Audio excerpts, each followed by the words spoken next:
Welcome to Talent Talks, quick-fire questions to get to know leaders in recruitment. I'm Tom, founder and CEO here at Pinpoint, and today I'm joined by Phil Blaydes, founder of Talentful and managing director at HIGHER.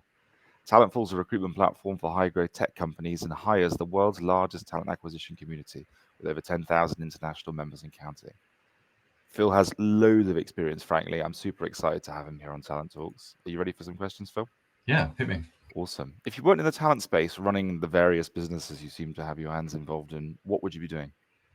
I thought a little bit about this actually, but I think I would be an archaeologist, which is almost like the antithesis of what I've been doing in my career, really. But I love history.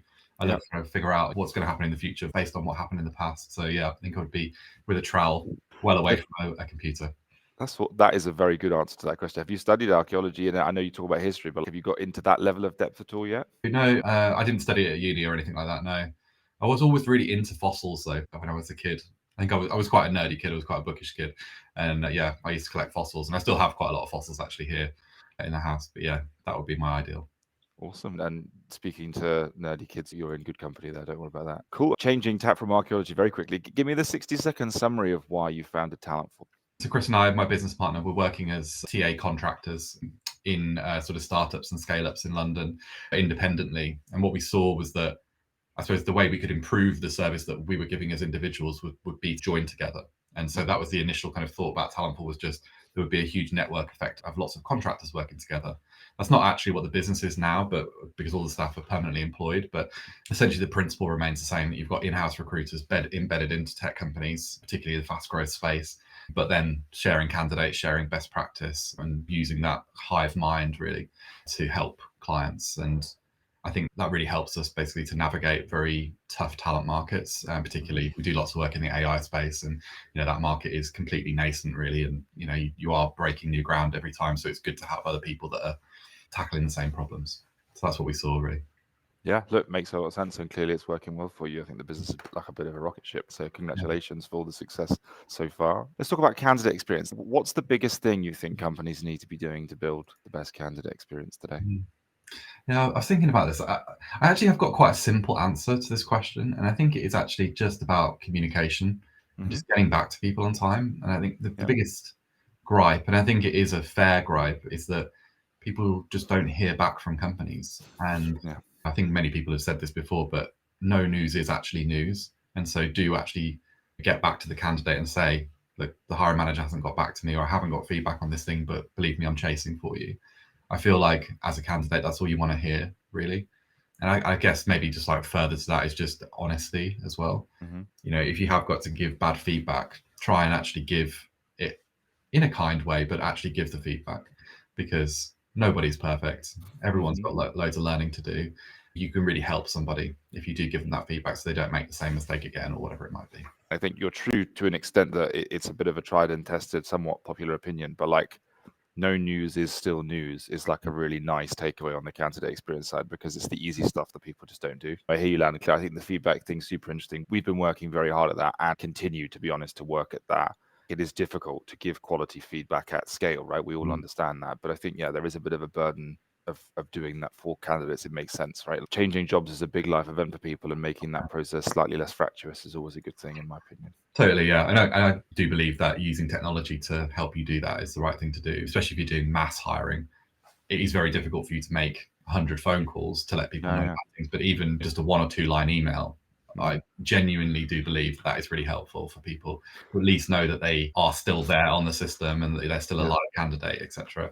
I think is really important. For sure. And without digging into it too deep, because we could talk about this stuff all day, I think it's fascinating to me because we want to help organizations do this more. And we think about, can we infer feedback and give better quantitative or qualitative feedback for candidates based on scorecards? So if you said JavaScript experience 1 through 5 and you score someone low, can we interpret negative feedback and deliver that in a positive way for the candidate? But it is a bit of a minefield getting that right and thinking about downside protection and stuff. There's a lot there, and appreciate that. I think it should always come down to quality of hire. Maybe through some of the rush periods of the last few years, and I'm particularly talking with reference to tech, because that's my background. So where there definitely were periods where people were looking at quantity of hire, I think really that wasn't really how it was described, but essentially how many people can I get past the final hiring manager to get in seat. Whereas I think now, again, particularly with reference to tech, but I think probably in a lot of markets really that companies are trying to do more with less, more with less. Ideally, more with less. Yeah. But I suppose coming on to like how you measure that, really, quality of hire is quite difficult to measure, I think, and certainly in the conversations that I'm having with people at the moment is a bit of a question mark topic. Mm-hmm. I guess from my personal opinion, if I look at all the people that we've hired over time, and that's probably had about just under 1,000 recruiters maybe in teams over the years, I think looking at sort of promotions, it's probably good, or some metric kind of around that, because you want to try and make it quantitative. The promotions, I think, is a good one, because if I look back at all the people that have been really exceptional, and I think that most people that we've had in the company have been really good, but if I look at that very top percentile, they will have moved really quickly through a business. And I think that for most department heads, business owners, etc., it's a sensible business decision to keep an eye on that very top percentile and make sure they keep moving, because frankly, if you think they're great, then someone else is going to think they're great, and they will have lots of options. So keeping them moving is a good way to keep them interested, basically. So if you can set some kind of measure of that, that's quite a long-term metric. I suppose recruiting is used to quite short-term metrics, cost per hire, time to hire, that kind of thing. That's all captured within a couple of month period. This is much more of a sort of 2 to 3 year type of metric. But if you've got a good HRIS, you could probably pull the data out of it, at least if it doesn't analyze it in the platform itself, and create some kind of metric on that. But I would imagine that if we looked back at our data, say it was like the Talentful data, you would see that top percentile were probably moving pretty quickly. So yeah, quality of hire is what I think, really. Yeah, look, I agree with you, actually. The interesting bit to me is how you calculate it, right? Because I think quality of hire is a great answer through and through. There's a lot there in working out what that means to each different organization. Clearly, we're a tech business and we spend a lot of time in technology, but we also work with a very wide range of industries, all of whom have quite different perceptions around what quality of hire looks like. And again, we come back to this scorecard data. Typically, an ATS wants to make predictive modeling on who you're going to hire based on who you hired. Oh, this person looks like that person from a data perspective. So you're likely to hire them because you hired people that look like that before. I think we're less interested in that and much more interested in, we want to help you find people who do well in your business. And so we are spending a lot of time looking at that. And I think it's the same sort of stuff you're doing, right? We try and look at velocity. And what I mean by velocity is every organization has different progression timelines, promotion timelines, compensation timelines. And what we want to try and model is, what is the average velocity for compensation increase in an organization? What's the average velocity for promotion in that business? And how does this individual relate to that? And if they're above that velocity, you think they're great. But it's like on an organization by organization basis, if that makes sense. But love that. And I think unilaterally the right answer. Yeah, I think it's really interesting, like how you can actually automate it, how you can measure it in automation. I think that sounds like a good solution to it. I do think, just to pick up on an earlier point that you made about the templating of what people look like and inferring that's what the next good hire looks like, I think is wrong. And I think it doesn't work. We've definitely hired many people that look amazing on paper and didn't turn out to be amazing, and didn't actually turn out to be good, actually. And also hired people who maybe didn't look so good on paper, but actually it turned out to be absolutely stellar. One interesting thing that we have picked up on over time, which you wouldn't probably be able to automate because not everyone has this on their CV, but we've always found a thread actually in people that do something extracurricular and a level of achievement within that. So say, and it could be literally anything. It could be music, it could be art, it could be sports, it could be whatever. And we found that people who during school days and during university and that kind of early period of their lives, if they manage to knuckle down and do something during that time alongside their studies, and it doesn't necessarily mean they need to be straight A students, we found that's actually a real inference of success in recruiting. And I don't think that would be the case for every job, but because recruiting requires a lot of resilience mainly, that is the resilience factor really that we were looking for. And that's something we just discovered over time without being too scientific about it. We just looked back at great people and you just could see this sort of, that was the thread. That's the pattern, Through people. It wasn't about, being degree educated or anything like that. So no correlation there whatsoever. Anyway. I love that. Would you describe yourself as an introvert or an extrovert? Yeah, I think I'm an introvert. Why do you say that? Because I get my energy from being alone, mainly. I don't really like group situations either. And so I think almost certainly introvert. And I think there's maybe this stereotype of the extrovert recruiter. But actually, I do think the introversion helped a lot in that when I was a hands-on recruiter, I was able to really go deep with people. And I was deeply interested in the human and was very good at particularly the sort of senior level hiring. sort of executive level hiring, because even when I was quite junior, I think I had quite an old head on my shoulders. And years ago, a client that had a CEO of a very big metals recycling company, and I was recruiting his CFO for him, and I was literally 22. I don't know how I got this thing on, but anyway, but he said I was like Kojak, and Kojak. And one more thing, I suppose now when I'm like interviewing for people, I hire lots of extroverts, and there are lots of great extroverts at Talentful, but I also warm to these people that I think they're thinking and they're listening a lot. And I think, because I actually personally think for recruiting that the listening skills are the most important part. And I think actually in general in any kind of sales job, it's really the best salespeople are the best listeners. They're not the ones that just talk and tell you solutions. They're the one that's actually listening to the pain points of the client and then is able to sell back the solution to them. So yeah, introvert, I would say. Yeah, and couldn't agree more. I think great that you see that in yourself. I think I would identify myself in almost exactly the same way. I feel like I'm a bit of a learned extrovert because my job requires me to talk to large groups of people very frequently, but my default state is sat in a dark room with a book on my own, and that's where I get my sort of energy and recovery from as well. And I think it's interesting how you identify how those introversion approaches play out across the culture of the business and the way you tackle recruitment, because I think it's much the same here. We are much more consultative. We like to use our ears more than our mouths and all these kind of things. And I think you can see that play out from the founders down in a business, especially at the scale of our respective companies. No, love that. What's the biggest challenge facing the recruitment industry in 2024? I think there are lots of challenges right now. There's been such a change. I mean, I've been working in recruiting for over 20 years, I think now. And so I've seen quite a lot of different changes, and was working recruiting in the 2008 Great Recession as well, which obviously was pretty terrible. I guess what's happened is that internal TA has become much more of a big thing. And even when I started internal TA, which I think was 2011, I think it was something like that.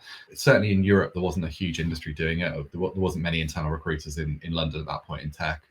And over that period of time, it's really grown and grown. And then through sort of 2021 was probably its peak, really, where certainly big tech companies were harvesting huge amounts of people on huge salaries coming out of agency with no real in-house experience, but paying them really top dollar.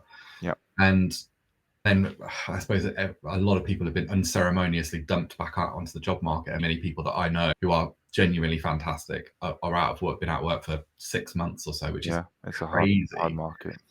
And I think it's the perceived disposability, really, of the TA professionals. I think that is the key challenge right now. And that the mission of the hire community is to put a TO, chief talent officer, on every board.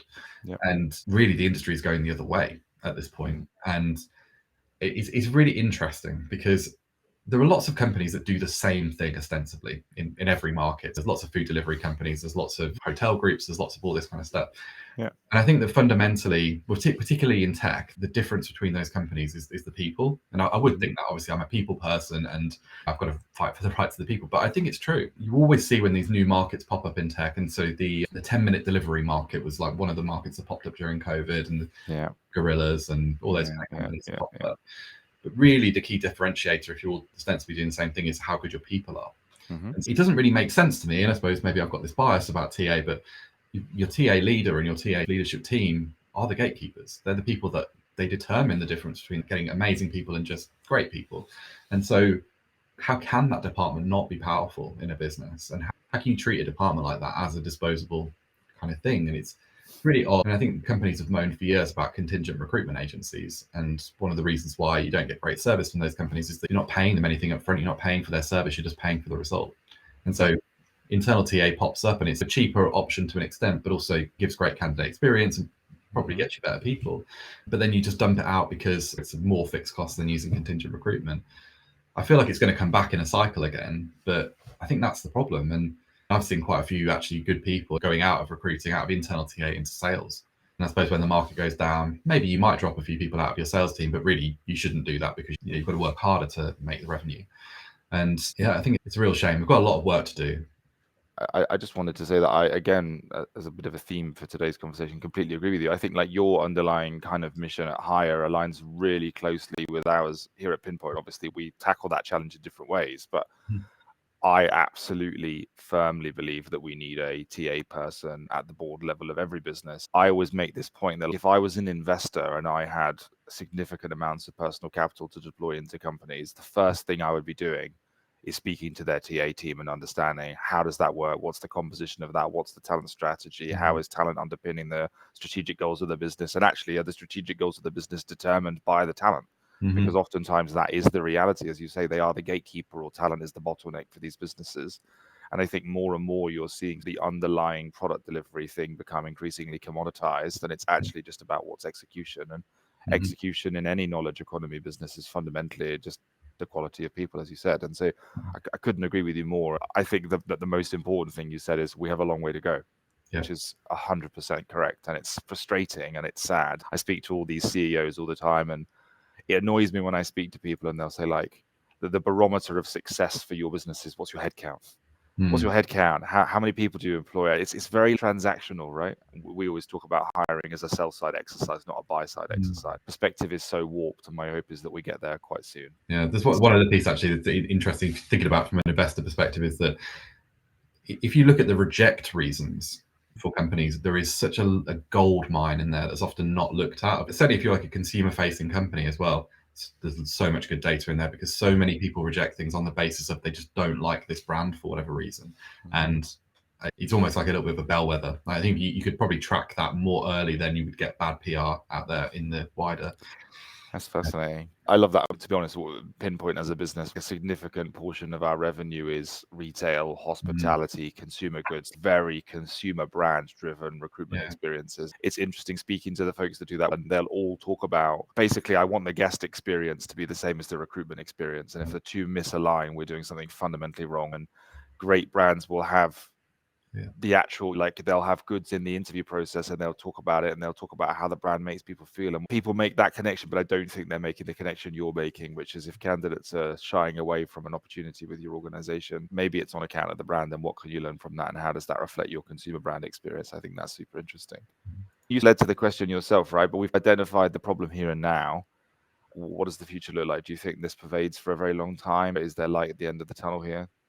I think there's some light at the end of the tunnel. I think that probably where we go, and I think this happens every recession cycle actually, is that outsourcing becomes a bigger thing. And so you still get the quality of service, but you have to make layoffs. Essentially, you can terminate a contract of a supplier. And I think that's what we're seeing. That's certainly my conversations with the largest enterprises are happening at the moment. I think one of the reasons why it's happened, though, in my opinion, is that because both the Talentful business and the Higher business are both sort of US and Europe equally split. I talk to talent leaders across the US all the time, and also my European kin as well. One of the things I notice is that in the US, there is a slightly more business strategy focus to TA, I think, and I feel like teams are a little bit more business aligned than certainly a lot of the European teams that I see. And of course, this is not everybody. There's some great leaders in Europe who've really nailed this. But I think the one thing that people should be doing as they're coming up through the TA profession, as you're hitting like manager level, is start to invest more time in business strategy. So it doesn't necessarily mean you need to be an MBA, but there are some quite nice light MBA books out there. And there's also some light MBAs that you can do. And I do think I've certainly seen this actually in individuals that I know, that going through that kind of education, it just really helped them understand like where TA actually fits into the organization and how to articulate its actual value, rather than just we got 20 bums on seats this quarter. This is the value that we're driving here, and they can articulate it largely in the same way that other VPs in the organization are doing it. And I think that's why other teams have been able to maintain more folks in their team, because it's easier for them to articulate, all right, this person is doing this thing, and if we stop doing this thing, then in 12, 24 months time, we're just not going to be able to achieve these goals. I think TA has struggled to really articulate what turning the taps off does. If you cull a lot of the TA team, you will struggle to hire long term. Like, you cannot just turn these things back on again and it just operates like that. It's a momentum machine, and you have to keep it going. You stoke the fires. And I'm not saying that would have stopped all of the TA layoffs, because I just genuinely think recruiting volume dropped massively, and it doesn't make sense to have massive fixed TA teams. The whole TA world would probably benefit from more education in business strategy. It's actually one of the things we're working on from an executive level at Higher as well. We're going to start a series of events where we bring in other business leaders from different departments. So we bring in CFOs, we bring in VCs, we bring in sort of marketing leaders, sales leaders, just to talk about how they run their departments and try and find some alignment with how TA does this thing. How does that align to what sales does? Okay, how does sales articulate the success of this? How does it defend against negative results, etc.? And so we'll be running those across the US and Europe. But there seems to be a lot of appetite from the people that I'm speaking to about it. That's really what we see our role as in Higher, is that whilst it is for everyone in TA, it really is about that executive level and how do we level up TA and how do we change it from being a VP function that maybe isn't seen as the most important VP function to be a genuine C-suite, absolute strategic leader function. I hear you, and I think that's commendable. Everything you said again is on the button. I think my perspective is also just trying to encourage TA leaders to think about business strategy in the way you're talking about, but also to try and shift the focus from a reactive one to more of a proactive play, right? I think I speak to a lot of TA leaders at events and other things, and they're awesome at their job and they're smart people and they'll do very well, but they don't know what's happened to them. They don't necessarily have this macro picture of why did the team look like this and why have I been let go and what are the ramifications of that and what could we have done differently. And that debrief hasn't seemingly happened to everybody. And I think what you want is, instead of people going, oh, I've been given 10 recs from the top down that I need to go fill this quarter or this month or whatever, instead go, what does the business need and what are the broader business focuses and strategic goals? And actually, I'm being told to do this, but do we have a different perspective? Do we have data that validates that there's an alternative approach? That conversation is often just, I'll take my order and I'll go deliver that. And that context doesn't happen. And I think it's interesting because I spend a lot of time talking to recruiters about where they learn, as in like where are they going to get better. And obviously communities like Higher are a central part of that, but when they're sat at their computer, where are they getting their resources from? And a lot of the answer seems to be like quite consolidated recruiter groups that are a bit of an echo chamber. And I think sometimes great content finds its way in there. Whereas I think when you speak to sales folks or marketing folks or otherwise, they much more proactively hunt for that exposure to new information. Absolutely. Yeah, I completely agree with you. There is very little TA education out there, and there are a few little companies that are popping up, and that's great and commendable that they're doing that. Yeah. But when I speak to leaders in very big tech companies, and their L&D provision for TA folks is basically non-existent. Yeah. And there are a few companies that kind of do it, but I think those companies are quite good at the 0 to 1, I think, of TA, but they're not really like, how do you build a strategic leader in TA? Yeah.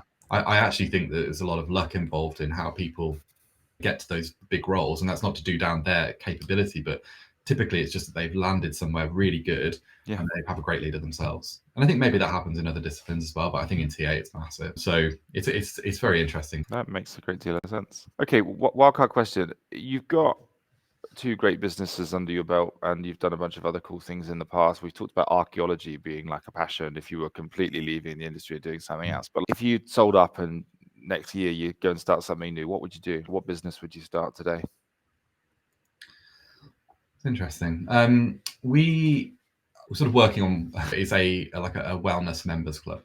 We live on the coast and trying to build something that is a centre for people to go to. So it includes restaurant, bar, but also various different sort of yoga, Pilates, ice baths, and all that kind of stuff. Not a particularly expensive members club, like not a sort of Soho House kind of thing, but just a vetting process so that you know who's there kind of thing. Nice. Yeah. But yeah, that's what we're working on at the moment. Like, my wife is from a sort of brand wellness kind of background. So yeah, we're working on some concepts around that at the moment. Love that. I think that's super cool. And I think there's probably a surprising amount of commonality between what you're doing with Higher and that sort of curated wellness experience in that arena as well. So, yeah, definitely the community part is a huge part of it, really, because I think people struggle for belonging these days, actually. I think that's part of the reason why people like communities is that, frankly, a lot of people are working from home.